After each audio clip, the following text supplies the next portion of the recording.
যেহেতু আমরা নিজেই মজলুম হয়েছি, আমরা কাউকে মজলুম বানাতে চাই না। আমরা কি চাই? আমরা চাই একটি সাম্যের বাংলাদেশ, একটি দুর্নীতিমুক্ত বাংলাদেশ, একটি চাঁদাবাজ মুক্ত বাংলাদেশ, একটি দখলবাজ মুক্ত বাংলাদেশ, একটি আধিপত্যবাদ মুক্ত বাংলাদেশ। আমরা চাই আমাদের যুব সমাজ যে দাবি নিয়ে, মৌলিক দাবি নিয়ে রাস্তায় নেমেছিল আর চিৎকার দিয়ে বলেছিল উই ওয়ান্ট জাস্টিস, আমরা চাই সেই ন্যায় বিচারের বাংলাদেশ। এই বাংলাদেশ যারা গড়ার কথা বলবেন, তাদের নিজেদের চরিত্র দিয়ে প্রমাণ করতে হবে যে তারা এটার উপযুক্ত। কোন অসৎ দুর্নীতিবাজ তারা যদি অনেক সুন্দর সুন্দর কথা এবং গল্প শোনায়, এদেরকে কখনো বিশ্বাস করবেন না। এরা নির্বাচনেই রঙিন স্বপ্ন দেখিয়ে মজার মজার কথা বলে আপনাদেরকে একেবারে দেখবেন যে চৌথাই আসমানে পাঠিয়ে দিচ্ছে। এরা দুঃখবাজ, চিনে রাখবেন। এদেরকে ইয়েস বলবেন না, এদেরকে কি বলবেন? এদেরকে বলবেন তোমাদের জন্য লাল কার্ড। কি কার্ড? সংগ্রামী বন্ধুগণ, দেশ আমাদের সকলের। এই দেশটিতে আমরা 4টি ধর্মের মানুষ বসবাস করি: মুসলমান, হিন্দু, বৌদ্ধ, খ্রিস্টান। দেশটা একটা ফুলের বাগানের মতো। আল্লাহ যেমন মুসলমানদেরকে পয়দা করেছেন, তেমনি অন্য ধর্মের লোকদেরকেও পয়দা করেছেন। আমরা কেউ আল্লাহর কাছে আবেদন করে এই দেশে পয়দা হইনি, আল্লাহ তার ইচ্ছা মতো পয়দা করেছেন। আল্লাহ সকলের রিজেক দাতা, সকলকে সম্মান দেন। আপনার আমার কোনো অধিকার নেই ধর্মের ভিত্তিতে কাউকে আঘাত দেওয়ার, কারো ক্ষতি করার কোনো অধিকার আমাদের নেই। বরঞ্চ আমাদেরকে মিলেমিশে একটা উন্নত মানবিক সমাজ এখানে গড়তে হবে। ধর্ম ছাপিয়ে দেওয়ার বিষয় নয়, ধর্মীয় মানুষের অন্তরের আবেগ দিয়ে গ্রহণ করার বিষয়। অতএব কোরআনের সুস্পষ্ট নির্দেশনা, লা ইকরাহা ফিদ্দিন, দিনের ব্যাপারে কোনো জবরদস্তি চলবে না। আমরা বাংলাদেশকে ন্যায় ইনসাফের বাংলাদেশ গড়তে চাই। অনেকে বলে এটার মডেল কি হবে? এটা কি ইরান হবে, না আফগানিস্তান হবে, না পাকিস্তান হবে? আমরা বলি না, এটা বাংলাদেশ হবে। আর যদি মডেল বলেন, তাহলে দুনিয়ার সর্বশ্রেষ্ঠ স্বীকৃত শাসন, যেটা আল্লাহর নবী মুহাম্মদ রাসূলুল্লাহ সাল্লাল্লাহু আলাইহি সাল্লাম জগৎবাসীকে উপহার দিয়েছিলেন, যেখানে সকল ধর্মবর্ণের মানুষের অধিকার নিশ্চিত হয়েছিল, সেই মদিনার মডেল আপনি বলতে পারেন। এর বাইরে আমাদের কাছে কোনো মডেল নাই ভাই। আমরা বাংলাদেশকে আফগান বানাতে চাই না, ইরান বানাতে চাই না, পাকিস্তান বানাতে চাই না, অন্য কোনো দেশ বানাতে চাই না। প্রিয় গর্বের বাংলাদেশকে গর্বের বাংলাদেশ হিসাবে বানাতে চাই। আমরা মিথ্যা কোনো আশ্বাস নির্বাচন সামনে রেখে দিচ্ছি না, দিব না। যা আমরা পারবো না তা আমরা বলবো না, যা আমাদের কর্তব্য বলে মনে করি শুধু তাই বলবো। আমরা কাউকে ভাই বেকার ভাতা দিব না। বেকার ভাতার মানে হচ্ছে বেকারের কারখানা তৈরি করা। আমরা কোনো বেকারের কারখানা তৈরি করব না। আমরা দেশের প্রত্যেকটি সক্ষম নারী পুরুষের হাতকে আমরা দক্ষ হাতে পরিণত করতে চাই। বেকার ভাতা নয়, তাদের হাতে আমরা মর্যাদাপূর্ণ কাজ তুলে দিতে চাই।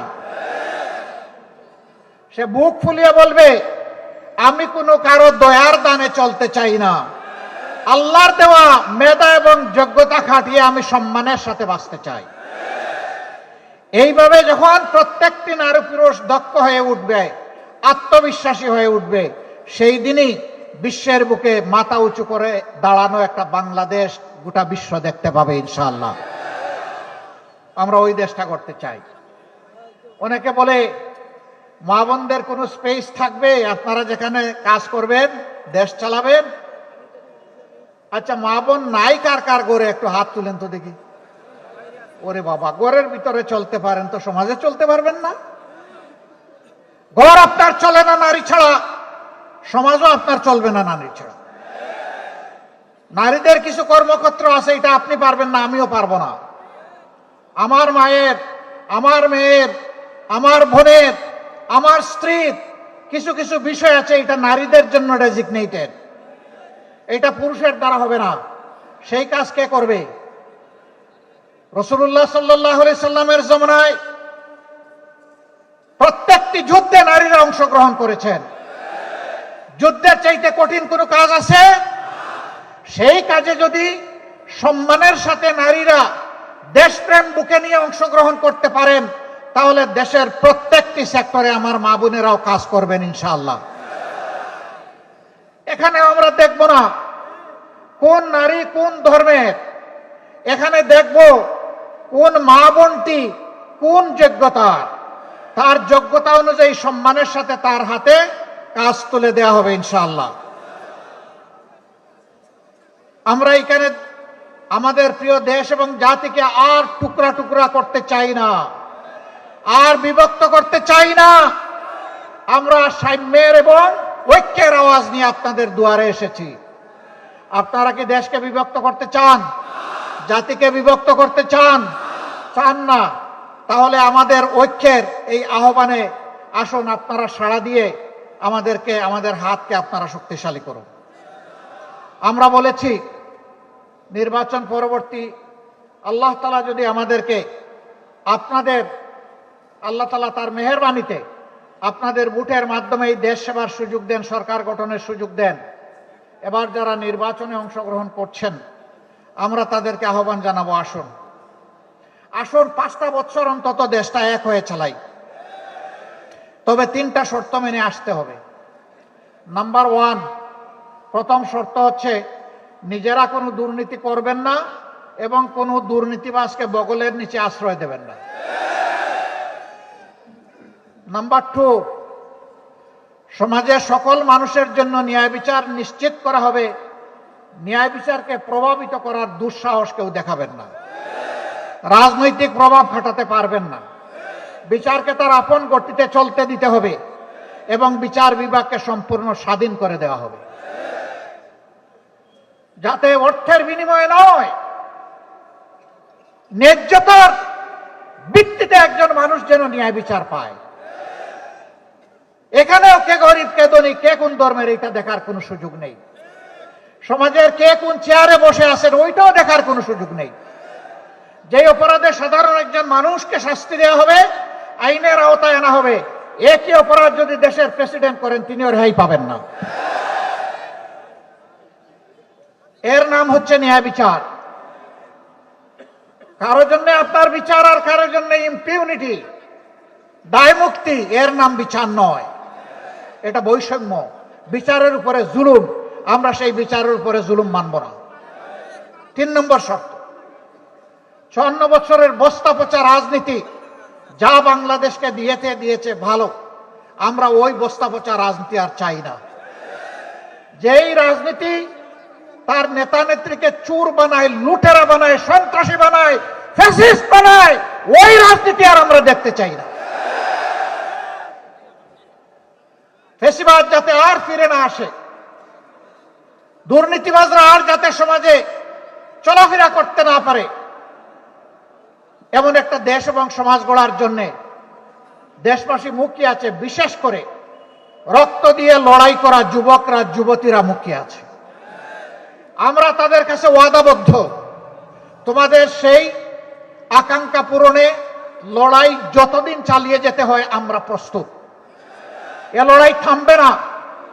এ লড়াই তখনই পূর্ণতা পাবে যখন জনগণের এবং বিশেষ করে আমাদের যুব সমাজের আকাঙ্ক্ষা পূরণ হবে। সম্মানিত ভাই ও বন্ধুগণ,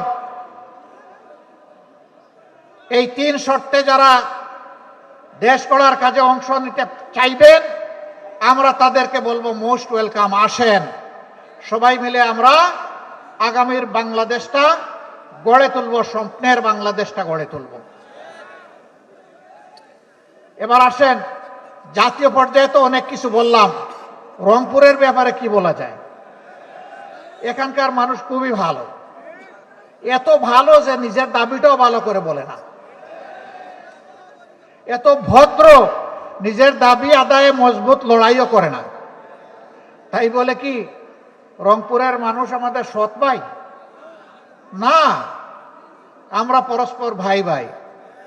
কিন্তু 54 বছর কি আচরণ করা হয়েছে রংপুরবাসীর সাথে, এর সাক্ষী আপনারা, আমি নই। রংপুর এই বিভাগ কি অপরাধ করেছে?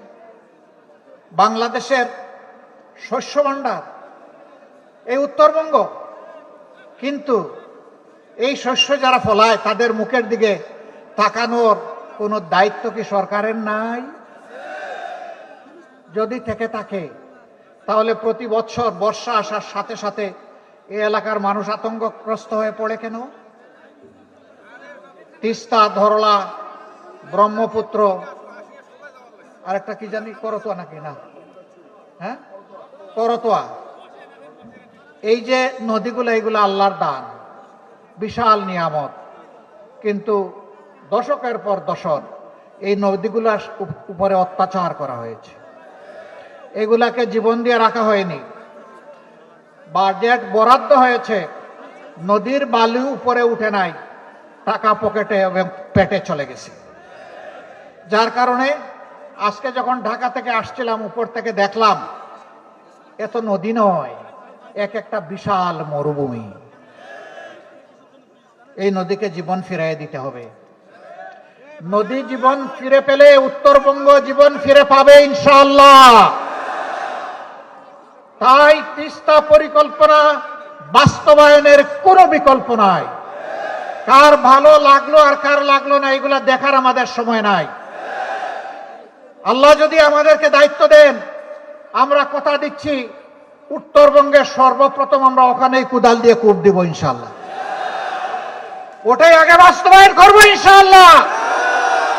এই তিস্তাকে জীবন দেওয়ার মাধ্যমে গোটা উত্তরবঙ্গকে আমরা জীবন্ত করে তুলবো ইনশাআল্লাহ। এইখানে তিস্তা মহাপরিকল্পনা যখনই বাস্তবায়ন হবে তখন অনেকগুলা উন্নয়নের দুয়ার খুলে যাবে। আমরা ইনশাআল্লাহ জায়গায় জায়গায় এগ্রো বেসড ইন্ডাস্ট্রি গড়ে তুলব। আপনাদের পণ্যের ন্যায্য মূল্য নিশ্চিত করা হবে, পণ্য সংরক্ষণের যথাযথ ব্যবস্থা করা হবে। ফলমূল যা ফলে উত্তরবঙ্গে তা দিয়ে সারা বছর বাংলাদেশের মানুষ আনন্দে খেতে পারত, কিন্তু এগুলা সংরক্ষণের কোনো ব্যবস্থা নেই বলে খুব তাড়াহুড়া করে পচে গলে অথবা বিক্রি করে সব শেষ হয়ে যায়। আমরা এই যন্ত্রণা থেকেও উত্তরবঙ্গের আমাদের চাষি কৃষক ভাইদেরকে বের করে আনতে চাই। এখনো মান্দাতার আমলের কৃষি ব্যবস্থা এখানে চলবে কেন? যুগ বহুদূর এগিয়ে গিয়েছে। আমরা আধুনিক প্রযুক্তি নির্ভর কৃষি শিল্পের বিপ্লব ঘটাবো ইনশাআল্লাহ। এই বিপ্লব শুধু উত্তরবঙ্গের ভাগ্য খুলে দিবে না, এই বিপ্লব বাংলাদেশের 18 কোটি মানুষের কপাল খুলে দেবে। আমরা উত্তরবঙ্গকে কৃষি বিপ্লবের রাজধানীতে পরিণত করতে চাই। এর জন্য কৃষি প্রযুক্তি ভিত্তিক বিশ্ববিদ্যালয় করতে হয়, তাই করা হবে ইনশাআল্লাহ। ইন্ডাস্ট্রি স্থাপন করতে হয়, সেইটা করা হবে। সরকারি, বেসরকারি এবং যৌথ উদ্যোগ সব কিছুতে যদি আমরা সেই উদ্যোগ নিতে পারি, বিদেশিরাও এখানে বিনিয়োগ করতে আসবে। এরকম যখন ইন্ডাস্ট্রিয়াল বেস হয়ে যাবে, আর উত্তরবঙ্গের মানুষকে ছোট্ট একটি চাকরির জন্য পেরেশান হয়ে ঢাকার দিকে ছুটতে হবে না। উত্তরবঙ্গই ঢাকার ফ্যাসিলিটি ঘরে ঘরে এনে দেবে। আমরা চাই না উত্তরবঙ্গ আর বঞ্চিত থাকুক। বলবেন যে এরকম তো যুগে যুগে অনেকেই বলেছে, আপনারা যে কথা রাখবেন তার নিশ্চয়তা কি? আমরা 5 আগস্ট বলেছিলাম আমরা কথা রাখবো, হে জাতি আমরা মজলুম, কিন্তু আমরা কারো উপর থেকে প্রতিশোধ নিব না। আল্লাহর কসম, একটা মানুষের দিকে আমরা হাত বাড়াইনি। আমরা কি কথা রেখেছি?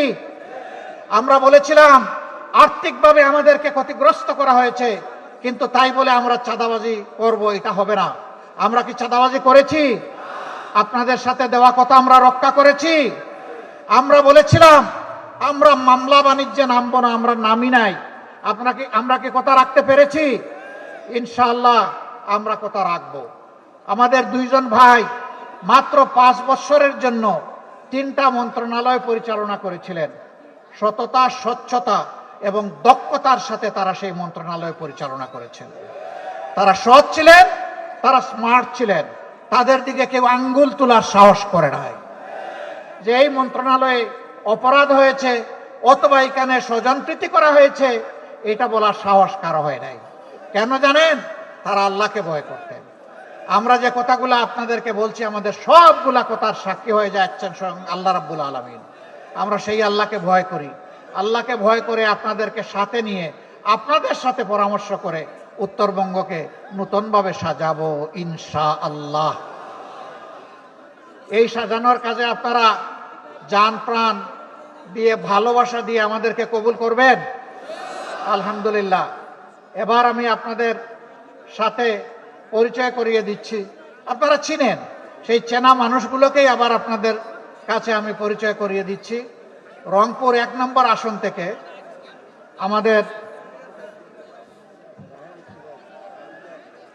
আমাদের ভাই রায়হান সিরাজি, তাকে আমরা তার হাতে দাড়িপাল্লা ইনসাফের প্রতীক তুলে দিয়েছি। আপনারা দাড়িপাল্লায় ভোট দিবেন? দাড়িপাল্লাকে বিজয়ী করবেন? আপনারাই কয়জন ভোট দিলে হয়ে যাবে? ঘরে ঘরে জনে জনে আওয়াজ তুলতে হবে যে ইনশাআল্লাহ এবার হবে দাড়িপাল্লা। এই আওয়াজ তুলতে পারবেন? ইনশাআল্লাহ আপনাদেরকে মোবারকবাদ। কোথায় পাল্লা? কোথায় পাল্লা? কোথায়? একটা দিয়ে সবাই আল্লাহ। ঠিক আছে, আমরা অপচয় করি নাই, মাত্র একটা দিয়ে সবাইকে আমরা কভার করবো ইনশাআল্লাহ।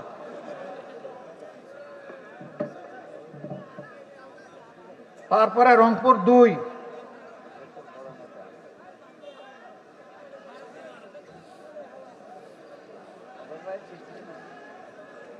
কোথায় রে ভাই? কোথায় কোথায় তালিকা? কোথায়? এখানে তো নাই। কি দিচ্ছেন এটা? আহা, রংপুর 2-এ 2 রংপুর 2-এ আমার নেতা, আমার ভাই, মজলুম জননেতা, যাকে শেখ হাসিনা ফাঁসি দিতে চেয়েছিল, ওগো আল্লাহ তুমি তারে রাখো, তারে মারার শক্তি কারো নাই। রাব্বুল আলামিন, তুমি যখন তাকে রেখেই দিয়েছো, তখন মানুষের খেদমত করার, সেবা করার, দেশকে নেতৃত্ব দেওয়ার সুযোগটাও তুমি দান করো। আমরা আমাদের ভাইয়ের হাতে পাল্লা তুলে দিলাম। আপনারা কি এই পাল্লার পক্ষে থাকবেন? আপনাদেরকে মোবারকবাদ। বিজয় ঘরে নিয়ে 12 তারিখ ফিরবেন, এর আগে না ইনশাআল্লাহ। তারপরে রংপুর 3, এই শহর এবং সদর নিয়ে যে আসন, সেই আসনে আমাদের সম্মানিত ভাই, বিশিষ্ট শিক্ষাবিদ, আপনারা সকলেই তাকে চিনেন, জনাব মাহবুব রহমান বেলাল। আমরা তার হাতেও পাল্লা তুলে দিলাম। আলহামদুলিল্লাহ। শিবিরের এক সাবেক নেতা, জামাতে ইসলামের মহানগরী আমির, জেলার আমির, অঞ্চলের আলহামদুলিল্লাহ সদস্য, কেন্দ্রের নেতা, সব কিছুই তিনি আলহামদুলিল্লাহ। আমরা বিশ্বাস করি তিনি রংপুরবাসীর মজবুত কণ্ঠ হিসাবে সংসদে তুফান তুলবেন ইনশাআল্লাহ। এরপরে রংপুর 4, আপনারা জানেন আমরা 10টি দল একত্রিত হয়ে 10 মিলি করি কাজ। তাতেই আছে ভালোবাসা, তাতেই আছে লাভ। এবং দেশবাসীকে আমরা একত্রিত করার জন্য এই অক্ষের ডাক দিয়েছি। সেই 10টি দলের গুরুত্বপূর্ণ একটি দল হচ্ছে জাতীয় নাগরিক পার্টি। এই পার্টির সদস্য সচিব আপনাদের সন্তান, আমরা তার হাতে এবার শাপলাকলি তুলে দিচ্ছি। মার্কা একটাই, যেখানে পাল্লা ওখানে পাল্লা, সবাই পাল্লা। যেখানে শাপলাকলি ওখানে সবাই আমরা শাপলাকলি। তো এই আসনে আমরা সবাই শাপলাকলি ইনশাআল্লাহ। তারও বিজয় নিয়ে আমরা ঘরে ফিরবো ইনশাআল্লাহ। এরপরে রংপুর 5, আরেক মজলুম নেতা, দীর্ঘদিন জেলে ছিলেন, আপনারা তাকে চিনেন, সাবেক উপজেলা চেয়ারম্যান জনাব বিশিষ্ট শিক্ষাবিদ জনাব গুলাম রব্বানী। তার হাতেও আমরা ইনসাফের প্রতীক এই দাড়িপাল্লা তুলে দিলাম। আপনারা দাড়িপাল্লাকে কবুল করলেন? আলহামদুলিল্লাহ। এ বিজয় ঘরে নিয়ে আমরা ফিরবো ইনশাআল্লাহ তাআলা আজিম। তারপরে রংপুর 6 বিশিষ্ট আলেমে দ্বীন, আপনাদের সকলের পরিচিত মুফাসসিরে কোরআন জনাব ভাই নুরুল আমিন, তাকে আমরা দিয়েছি 6 নম্বর আসনে। এই আসনটি রংপুরবাসীর বুক থেকে একবার হাইজ্যাক হয়ে গিয়েছিল, আবার রংপুরবাসীর বুকে ফিরে আসবে ইনশাআল্লাহ। ইনসাফের প্রতীক দাড়িপাল্লায় ভর করে আসন রংপুরের কাছে ফিরে আসবে, বাইরের কারো কাছে যাচ্ছে না। আমরা তার হাতে সেটা তুলে দিলাম। আপনারা তারও বিজয় ঘরে নিয়ে আল্লাহর উপর ভরসা করে লড়াই করে যাবেন এবং ঘরে ফিরবেন ইনশাআল্লাহ। 6টা আসনই তো নাকি? আলহামদুলিল্লাহ, সবাইকে মোবারকবাদ। এখানে আমাদের সঙ্গী অনেক বন্ধু সংগঠনের নেতৃবৃন্দ আছেন, সকলের বক্তব্য শুনতে পারলে খুবই ভালো লাগতো। অনেকে হয়তো বক্তব্য দিয়েছেন, অনেকে দিতে পারেননি। যারা পারেননি তাদের কাছে আমরা দুঃখ প্রকাশ করছি। আর কিছু না, শেষ একটা খাবার নিয়ে যেতে হবে না?